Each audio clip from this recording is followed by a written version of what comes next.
citizens. In essence, she was saying that Jews were branded as second-class citizens back then with a gold star.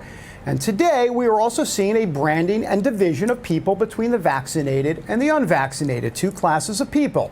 That was the point she made. Look, she wasn't coming from a place of hate. She was trying to highlight warning signs in today's society and in today's America. The traditional media is not accurately reporting what MTG said. If you want to falter for even going there with the Holocaust comparison, that's fine.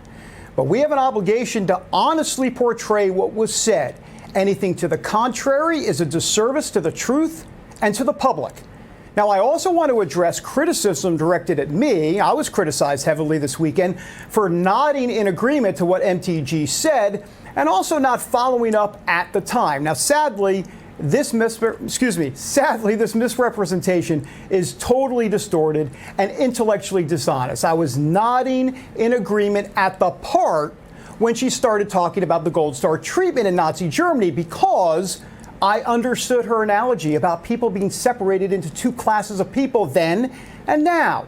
I nodded because I had been expressing this exact same sentiment on the air for months regarding comparisons to Nazi Germany and how back then you had to show your papers and today you have to show your vaccine passport. Folks, look, it's important to never forget that before the Holocaust took place, the Nazis forced Jews to wear identifying badges. It was a form of psychological warfare. It was a way of dehumanizing the Jews of Europe. They were made to feel inferior and different from everyone else in society. Some see parallels to that in the divisions today in a COVID-wary America. But of course, the parallels end once the Jews were taken away to concentration camps, and I was not nodding in agreement to that, nor was Marjorie Taylor Greene suggesting that.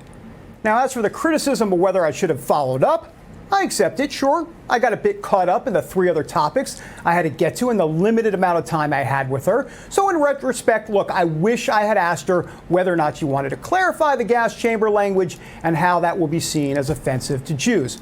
Honest mistake. And I admit, I'm not perfect. However, I'm fully aware that my critics in the media who have made their own share of honest and dishonest mistakes weren't interested in an honest debate, just a clickbait headline. And now to the show. We begin with Joe Biden and Catholics. The president says he's a Catholic, but his policies and views on abortion, marriage, sex and gender, etc.